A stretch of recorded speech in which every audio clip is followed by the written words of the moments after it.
पश्चादिलक्षम् एकवनित्यमिमलवचनं सर्वादि साक्षिभूतं भावातीतं च गुणरहितं सद्गुरो नमामि।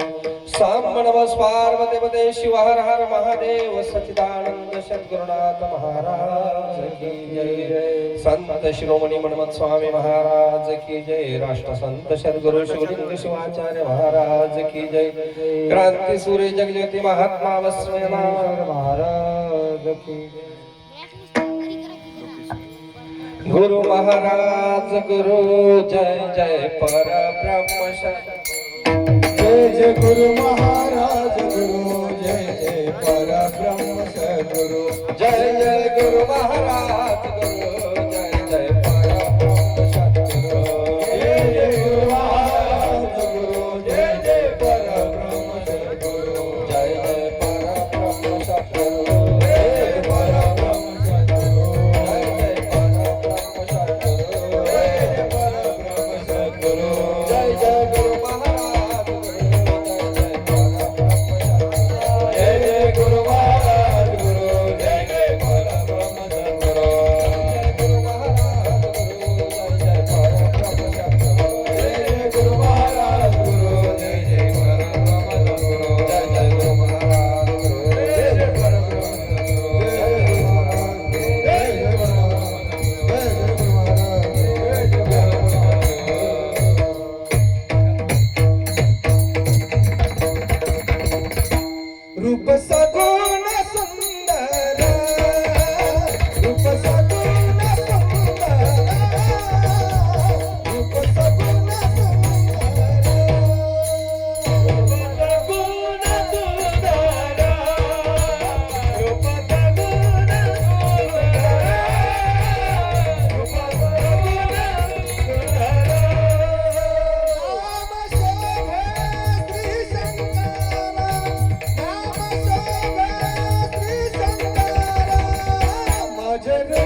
आलिया तो गरीबा सहित आलिया तो गरीबा सहित आलिया तो गरीबा सहित आलिया तो गरीबा सहित दानपुत्र विनायका दानपुत्र विनायका निष्काम भुवनेश्वर उच्चारे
शिवभक्तपरायण खंडोजी लोखंडे व्यंकटराव माटुरे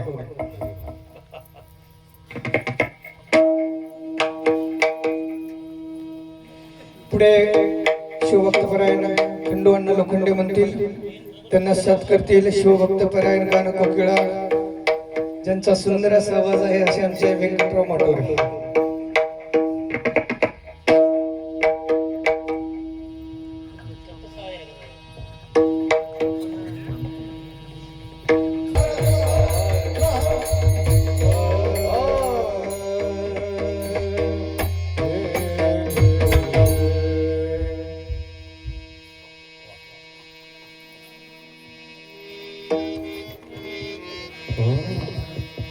जन्मालिया तू करीबा संहित जन्मालिया तू करीबा संहित तारा पुत्र वित्त नाही कामा निष्काम होनी शिवनाम उच्चारे निष्काम होनी शिवनाम उच्चारे धरुणी अंतरी दृढ प्रेम प्रेमाचा अंकित पार्वतीचा पती प्रेमाचा अंकित पार्वतीचा पती न सोडी संगती सज्जनाची न सोडी संगती प्रेमळाची होऊनिया वेडा भवता भवता होऊनिया वेडा भवता भवता करीता करीन सांगता काज त्याचे निष्काम होनी शिवनाम उच्चारे धरणी अंतरी दृढ प्रेम मनमत मने देव प्रेमाचा भुकेला मनमात मने देव प्रेमाचा भुकेला अनेक कुणाला नाटोपेची निष्काम होनी शिवनाम उच्चारे धरुणी अंतरी दृढ प्रेम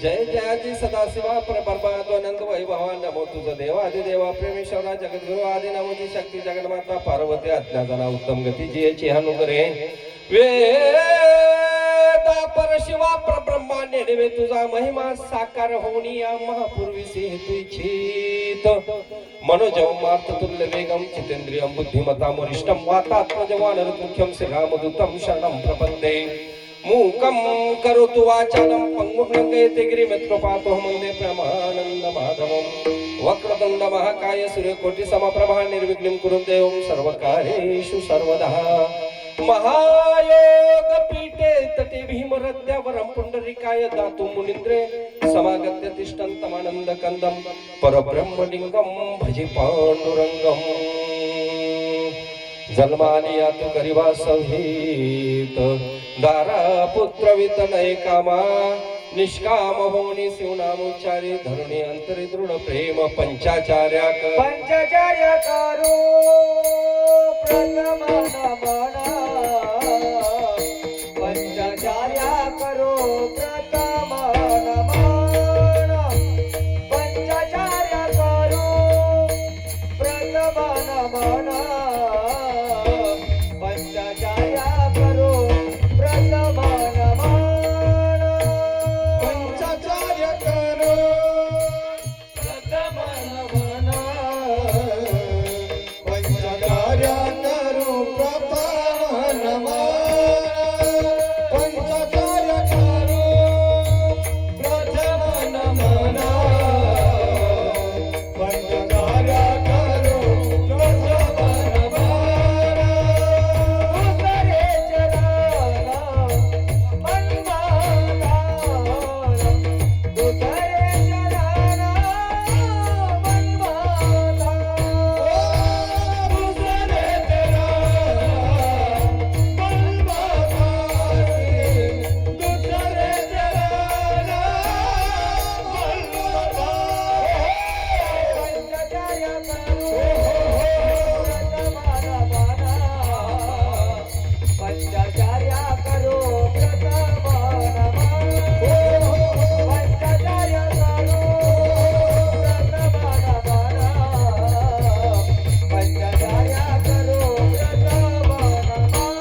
नव्हे दाना पुत्र वित्त हे कामा निष्काम होनी शिवरामुचारी धरणी अंतरे दृढ प्रेम ओम नमः आद्या वेद प्रतिपाद्या जय जय संसवेद आत्मरूपा देवा तुझे गणेश सकलमती प्रकाश मने निवृत्ती दास अवधारी जी चालू केलेला अखंड शिवनाम सप्ताह मौज दांडेगाव तालुका कळमनुरी जिल्हा हिंगोली हे आम्हाला सांगावं लागतं तुम्हाला बरं का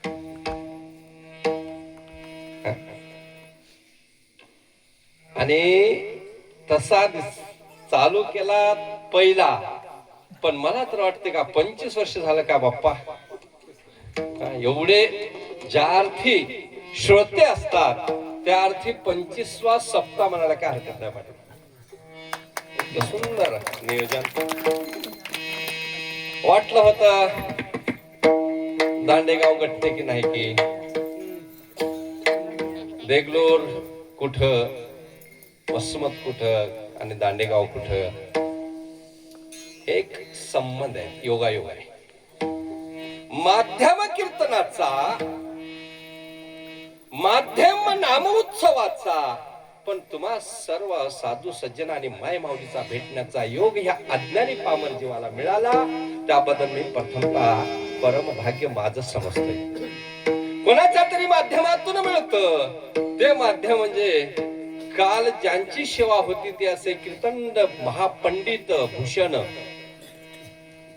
कीर्तन भूषण असे नावाने भूषण आणि अभ्यासू ज्याच्याकडे बघितल्यानंतर संप्रदायामध्ये एकमेव श्रेष्ठ असं अभ्यासू आणि जिज्ञासू वरती जर कोणाचे असेल तर ते शिवभक्त पारायण माहेश्वर मूर्ती श्री गुरु वंदे भूषण स्वामी वखारीकर यांच्या माध्यमातून तुम्हा आम्हा सर्वांची ओळख झाली पण त्यांच्या अगोदर एक फोन आला कोंडीबा पाटील काढले पान उघडले नववर्षाचा जानेवारी गेला फेब्रुवारी गेला आणि मार्च मध्ये आमची फोटो गटली मार्च मध्ये फोटो गटली आणि सांगितलं आप्पा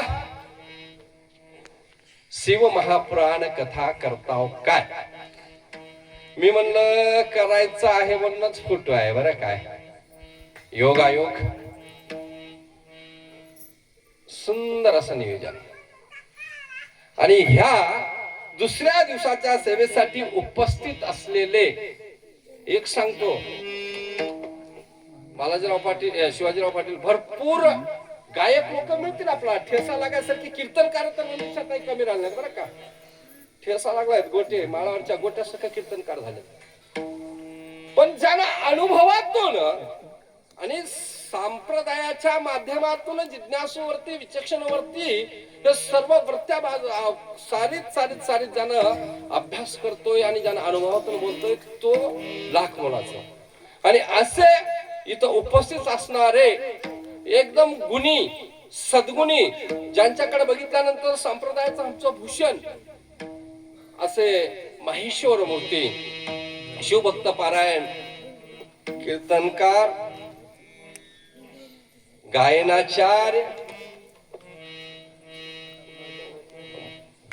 मर्दंगाचार्य हे तर आता बोट तर उचलतातच त्याचे कुठे बी बोट थांबणार असे असणारे आमचे परममित्र आदरणीय प्रमसनीय माहेश्वर मूर्ती शिवभक्त पारायण वीरभद्र स्वामी यांच्या चरणी मी त्रिवार दंडवत करतो आणि तसेच ज्यांच्याकडे बघितल्यानंतर कसं असते बॉडी नाही माणूस तसा असावा लागतो आणि तशी बॉडी बी आहे आणि तसा उत्साही आहे ज्यांच्याकडे बघितल्यानंतर हे 60 वर्षाचे असतील पण आम्हाला अजून 30 वर्ष दिसतात असे असणारे शिवभक्त पारायण गायनाचार्य व्यंकट अण्णा देवणवाडीकर यांच्याही चरणी त्रिवार दंडवत आणि आमच्याच जिल्ह्यामधले शिवभक्त पारायण गायनाचार्य ज्यांच्याकडे असणारे एकदम सज्वल असणारा स्वभाव शांत स्वभावाचे असणारे बालाजीराव पाटील यांच्याही चरणी त्रिवार दंडवत पोरजवळ्याचे असणारे शिवभक्त पारायण गायनाचार्य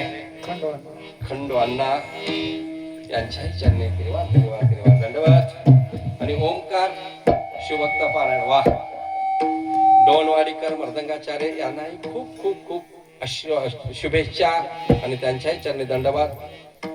भेंडेगावकर गजानन देशमुख गजाननजी देशमुख भेंडेगावकर यांच्याही चरणी त्रिवार दंडवत. असो सर्व भजनी मंडळी आणि तुम्ही समलेले सर्व श्रोतेगण, प्रभू तुम्ही महेशाच्या मूर्ती. आम्ही काय गंगेचं पाणी गंगेला वाहतोय, आमच्याकडे आहे काय? काय नाही बाबा. तुम्हा सर्वांच्या चरणी जेवढे काय दांडेगाव मध्ये आडनाव आहेत त्या सर्वांच्या चरणी, ज्याने असणारा बाजूला बसून ऐकतात, ज्याने घरी बसून ऐकतात, ज्याने शेती जाऊन ऐकतात, ज्याने व्हॉट्सअप चालूच ऐकतात, ज्याने चटिंग करत ऐकतात, त्या सर्वाला इथूनच असणारा अभिवादन करतोय आणि सेवेला सुरुवात करतोय. शिवहार.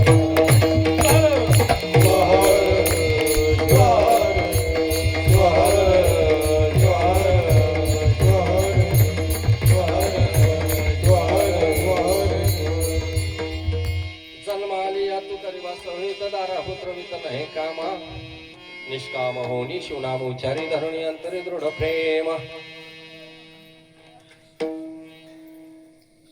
सेवेसाठी घेतलेला अभंग, ज्या शैव संप्रदायाचे शिरोमणी असणारे संत शिरोमणी असणारे मन्मथ माऊली यांचा अतिशय अनुभवातून लिहिलेला अभंग आहे बरं का. अतिशय अनुभव. भगवंताला कसं आपलंसं करावं आणि भगवंताचं नाव कसं घ्यावं ह्याच्याबद्दल मन्मथ स्वामी बोलतात, बाबा एकच काम आहे, प्रेमानच घ्यावं लागतं. पण कोण घ्यावं लागतं? कोण घ्यावं? जन्म आला ना, आपण कोण जन्माला आला? आम्ही, तुम्ही आलो. आमच्या आणि तुमच्या येण्यामध्ये परतंत्रता आहे आणि साधू आणि सज्जनांनी ज्या जन्माला येतात ना त्यांच्याकडे स्वातंत्र्य आहे महाराज, स्वातंत्र्य. कारण का त्यांचं येणंही त्यांच्या हातात आहे आणि त्यांचं जाणंही त्यांच्या हातात आहे. त्यांचं या पृथ्वी तलावर अवतरण झाल्यानंतर काय कर्म करावं ते कर्म करणंही त्यांच्या हातात आहे आणि कर्माची पूर्तता झाल्यानंतर स्वतःच असणार जातात. ते सर्व काही त्यांच्या हातात आहे. म्हणजे ते स्वइच्छेने आलेले आहेत. ते स्वइच्छेने आले आणि आम्ही मात्र पर इच्छेने आलो जन्माला. आम्ही आलोच जन्माला, पण आम्ही जन्माला येण्याच्या अगोदर आम्हाला माहित नव्हतं मी दांडेगाव येथेच जन्मल. आम्हाला माहित नव्हतं मी कळमनुर तालुक्यातच जन्म घेईल. हे काही माहित नव्हतं. महाराष्ट्रात जन्म घेईल माहित नव्हतं आम्हाला. फलाण्याच्या घरी जन्म घेईल हे सुद्धा आम्हाला माहित नव्हतं. आणि आम्ही जन्माला आलोय पण आम्हाला जाणं सुद्धा आमच्या हातात नाही. केव्हा जातो माहित नाही आम्ही. आता आहोत बस चहा पिता पिता गेला, बिडी वरता वरता गेला, तंबाखूला असणारा चुना लावता लावता गेला. कोण वेळा होय काय काय, कोण वेळा होय काय काय, कोण वेळा होय काय काय, कोण वेळा होय काय. नाही देहाचा, नाही देहाचा, नाही देहाचा निश्चय, कोण वेळा होय काय.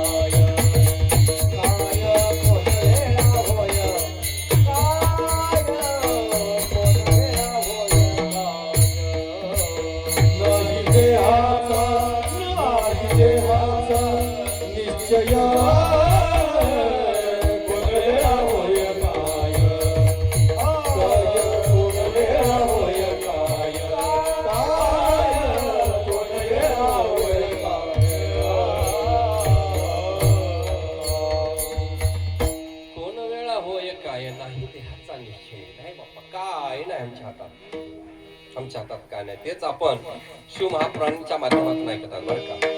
आणि शिवमहापुराण करणाऱ्या वक्त्या सुद्धा आमच्या जिल्ह्यातल्या आहेत. ज्यांच्याकडे सुंदर असणारा अभ्यास आहे, ज्यांचा आवाज असणारा सुंदर असणारा आवाज आहे, त्यांचा असे असणारे शिवभक्त पारायण माहेश्वर मूर्ती श्री देवी ताई कापसीकर यांच्याही चरणी त्रिवार त्रिवार दंडवत.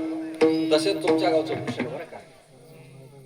तुमच्या गावचं भूषण तुम्हाला माहित नसेल पण आम्ही आम्हाला माहिती आहे, आमची ओळख आहे, काय अभ्यास आहे त्यांच्याकडे, काय जिज्ञासा आहे, काय त्यांचं असणार राहणीमान आहे, वाटलाच सुद्धा साधं असणार, सरळ सरळ सरळ पाण्यासारखं असणार त्यांचं कलर. पाण्यामध्ये जसं कोणताही कलर सांगा त्याच्यामध्ये जे पाणी सामावून घेतो तसे असणारे शिवभक्त पारायण कीर्तनकार तुमच्या राजभूषण ताई, मंजुषा ताई, मंजुषा शिवाजीराव पाटील ताई यांच्या चरणी त्रिवार दंडवत. असो, जन्म आला ना आम्हाला कळालंच नाही आम्ही का जन्माला आलो, कशासाठी आलो, काय करायचं आहे आम्हाला हे आम्हाला कळालंच नाही. हे कळालं संताला. ज्या 12व्या शतकामध्ये या चहूकडं दृष्टी टाकली, महात्मा बसवनानं चहूकडं दृष्टी टाकली.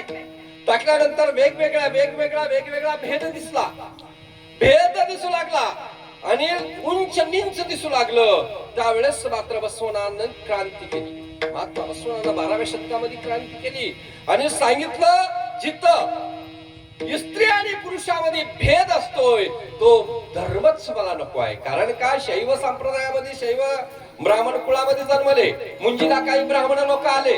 त्यावेळेस एक असं होतं की मक्तेदारी होती, काही लोकांची मक्तेदारी. धर्म म्हणजे काय आम्हालाच कळावं, धर्म म्हणजे काय आम्ही, असे काही लोक म्हणत होते. पण ज्यावेळेस महात्मा बसवनाची मुंजी करण्यासाठी लोक आले, त्यावेळेस महात्मा बसवनानं असणारा प्रतिप्रश्न केला. हे बघा म्हणला, मी छोटा आहे आणि माझी ताई मोठी आहे, पहिल्यांदा माझ्या ताईची मुंजी करा, तदनंतर माझी करा. त्यावेळेस त्यांना सांगण्यात आलं महात्मा बसवनाला की अरे बाबा, स्त्रीची मुंजी नसते रे, स्त्रीची मुंजी करायची नसते. मग जिथं स्त्री आणि पुरुषाबद्दल भेदाभेद आहे तो धर्मच मला नको. इथून क्रांती केली महात्मा बसवनानं. त्याच काळात 12व्या शतकामध्ये माऊली ज्ञानेश्वरचं अवतरण झालं. आपण म्हणतोय ना, सदाशिवाचा अवतार सखा माझा, स्वामी निवृत्ती दाता अवतार सखा माझा ज्ञानेश्वर. माऊलीचं अवतरण झालं.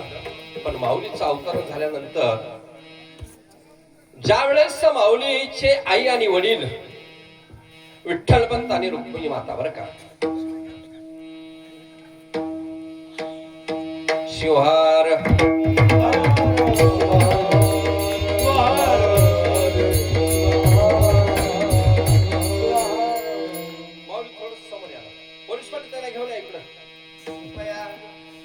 जे आपण समोर जे बसलेले आणि कमीत कमी आपण आकात तरी करू नका एवढी विनंती. नाहीतर पहिले प्रथम तर मंडपात या आणि मंडपात जर यायचं नसत तर गपचीप बसा एवढीच विनंती. माऊलीचे आई आणि वडिलाचा त्यागामधून माऊलीचं अवतरण झालं, बरं का. ज्या वेळेस रुक्मिणी मातेचं लग्न विठ्ठलपंताशी झालं, पण विठ्ठलपंताचं मन हे रमत नव्हतं, बरं का, रमत नव्हतं. संसारात ग्रहस्थाश्रमामध्ये रमत नव्हतं. त्यावेळेस विठ्ठलपंतानं सारखं म्हणायचं, मला संन्यास आश्रम शिव करायचा आहे, मला संन्यास आश्रम शिव करायचा आहे. त्यावेळेस विठ्ठलपंतानं रुक्मिणीला, कारण का लग्नाच्या अगोदर संन्यास आश्रम शिव करायचा असेल तर महाराज तसला काहीच बंधन नसतोय. आपलं आपण संन्यास आश्रम घ्यायला मोकळीक असतो. पण ज्या अर्थी आपलं लग्न होतं आणि लग्न झाल्यानंतर ज्या अर्थी आम्ही संन्यास आश्रमाचा विचार करतोय, त्यावेळेस मात्र एकाची मात्र आज्ञा घ्यावा लागते, ते म्हणजे आमच्या असणाऱ्या सहचारिणीची, आमच्या असणाऱ्या जोडीदाराची आज्ञा घ्यावा लागते. कारण का, ती सर्वस्व त्याग करून सर्वसमर्पित जीवन आम्हाला केलं ना, मग तिला विचारावं लागतं मला संन्यास घ्यायचा आहे. मग रुक्मिणी मातेला विठ्ठलपंताला विचारायचे. रुक्मिणी मातेचा काय होकार नव्हता. एका दिवशी सहज गंगेला आंघोळीला जाऊ का ग, एवढंच विचारले, होत जा, एवढेच विचारले आणि गेले निघून. नेट काशीला गेले आणि संन्यास आश्रम स्वीकारला वगैरे वगैरे झालं. संन्यास आश्रम स्वीकारल्यानंतर पुनश्च एकदा आता रुक्मिणी माता रोज इंद्रायणीचं पाणी घ्यायचं. सिद्धेश्वर वेठावर असलेल्या शिवलिंगाला, महादेवाला असणार रोज पाणी व्हायचं. 1 लोटा जल 1 विलो पत्र रोज व्हायचं. रोज वाहत असताना काही दिवस निघून गेले. कालांतरानं एक साधू आला आणि एक साधू येऊन सकाळी असणार त्या अश्वा वृक्षाच्या छायाखाली बसला होता. रुक्मिणी माता लगेच लोटावर जल घेतले. आमच्या सिद्धेश्वरावर असणारा जे 1 लोटा जलाचा अभिषेक केला आणि बाहेर येऊन पाहतात तर काय साधू होता आणि त्या साधूला असणारा नमस्कार करावा रुक्मिणीच्या मनात आलं. रुक्मिणी मातेच्या साधूला असणारा नमस्कार करण्याचा प्रयत्न केली. नमस्कार केले. नमस्कार केल्यानंतर साधूकडून असणारा सहज निघून गेला मुखामधून, पुत्रवती भव. ज्यावेळेस पुत्रवती भावाचा आशीर्वाद मिळाला त्यावेळेस रुक्मिणी मातेचे असणारे डोळे डम डम डम डम डम डम भरून आले आणि रुक्मिणी मातेच्या डोळ्यामधून अश्रू खाली गळाले. साधूच्या पायावर ज्यावेळेस असणारा अश्रू गळाले त्यावेळेस साधूला चाहूल लागली की हिच्या मनामध्ये, हिच्या डोळ्यावाटा अश्रू गळाले, याचा अर्थ हिच्या मनामध्ये कसल्या तरी प्रकारचा दुःख आहे. त्याने विचारला, सांग म्हणे काय झालं, माझा आशीर्वाद खोटा ठरतोय काय? त्याने तिनं रुक्मिणी माता बोलल्या, साधूजी माझं मत तसं नाही हो, पण तुम्ही या जन्माचं दिलात का आशीर्वाद, पुढच्या जन्माचं दिलात तेच मला काय कळत नाही बरं का. कारण का माझा जो जोडीदार आहे, माझा जो या देहाचा पती आहे, तो संन्यास आश्रम स्वीकारला, मग कुठलं असणार आम्हाला पुत्रवती भावाचा आशीर्वाद दिलात तुम्ही वगैरे वगैरे बोलणं झाले. साधूच्या आणि रुक्मिणी माताची चर्चा झाली आणि सांगितलं, सांग मुली तो कसा आहे, वर्णानं सांग. वर्णानं रुक्मिणी माता सांगितली. साधूला कळालं हा आपल्याच आश्रमामध्ये वगैरे वगैरे झालं. तिथून पाठवून दिले गुरुच्या बोलासाठी म्हणून पुन्हा संन्यास आश्रम त्यागलं, पुन्हा ग्रस्त आश्रमामध्ये पदार्पण झालं आणि साधूला जी आशीर्वाद दिलं होतं ते आशीर्वाद सत्यात आलं आणि बघता बघता बघता निवृत्ती ज्ञानदेव सोपान मुक्ताई 4 लेकरं भावंडे जन्माला. मी का बोलतोय, महात्मा बसवण्याने जी क्रांती केली, महात्मा बसवण्याला ज्या असणाऱ्या मुंजीसाठी ब्राह्मण आले होते ते त्यागलं, पण त्याच माऊलीच्या आई वडिलांना ज्या वेळेस असणारे 4 भावंड झाले आणि 4 भावंडे ज्या वेळेस जन्माला आले त्यावेळेस असणार सर्व लोक हिंदू लागले, त्रास देऊ लागले आणि बोलू लागले, संन्याशाची मुलं. आवाज दाबा. संन्याशाची मुलं. ज्यावेळेस असं ऐकायचं, आई आणि वडील ज्यावेळेस असणार ऐकायचे शब्द संन्याशाची मुलं हे ज्यावेळेस ऐकायचं त्यावेळेस त्यांना असणार तळपायाचं आग मस्तकाला जायची, हृदय गाहीवर यायचं आणि सांगायचं, हा पाप माझा आहे हो, मी पाप केलं. कोण विठ्ठलपंत बोलायचे, हे पाप मी केलं, मला कसल्याही प्रकारची शिक्षा द्या, पण माझ्या मुलाची मुंजी करण्यासाठी या हो, माझ्या मुलाची मुंजी करा, आम्हाला जातीत घ्या. ज्या जातीबद्दल असणारा तिरस्कार निर्माण झाला त्या जातीत घ्या. पण काही लोक असणारे हसायचे, हे 64 इंची ढेरी, छाती बोलत नाही मी, 64 इंची ढेरी. आम्हाला तुम्हाला सांगायचं, एकादशीचा उपवास करा, द्वादशीला एकदाच जेव्हा दशमीला असणारा एकच दशमी खा, पौर्णिमा अमावस्या आणि त्यांनी दररोज तूप खातात, त्यांना म्हणतात ब्राह्मण. आणि हे मोठ्या 64 इंचाच्या ढेरीवाले ब्राह्मण खत खत खत खत हसायचे आणि सांगायचे, अरे त्यावेळेस नाही कळालं तुला, ग्रस्त आश्रम त्यागून संन्यास आश्रम स्वीकारलास आणि संन्यास आश्रम त्यागून पुन्हा एकदा गेला ग्रस्त आश्रम स्वीकारलास, त्यावेळेस नाही कळालं, त्यावेळेस नाही वाटलं तुला लाज, आणि आज बोलतोस आम्हाला धर्मात घ्या वगैरे वगैरे झालं. त्यावेळेस पैठणला एक मोठं असणार, जसा हायकोर्ट म्हणतोय आम्ही तसा एक कोर्ट होता, कोर्ट. तिकडे पाठवण्यात आलं. विठ्ठलपंत गेले, हात जोडले, त्या धर्मपीठापुढे हात जोडून असणारा बोलू लागले, अहो झाली चूक, माझी चूक झाली, मला कसल्याही प्रकारची शिक्षा द्या, पण माझ्या मुलाला जातीत घ्या हो, माझ्या मुलाला जातीत घ्या, माझ्या मुलाची तुम्ही मुंजी करा हो. एवढं ज्या वेळेस बोलले त्यावेळेस असणारा पुन्हा पैठणमध्ये असणारा यांचं हास्य झालं, पुन्हा हसू लागले ब्रह्मवेत्ते आणि हसत म्हणतात, होय तुला शिक्षा, हो मला द्या ना हो शिक्षा, मला द्या, मी शिक्षा स्वीकारायला तयार आहे. ऐक,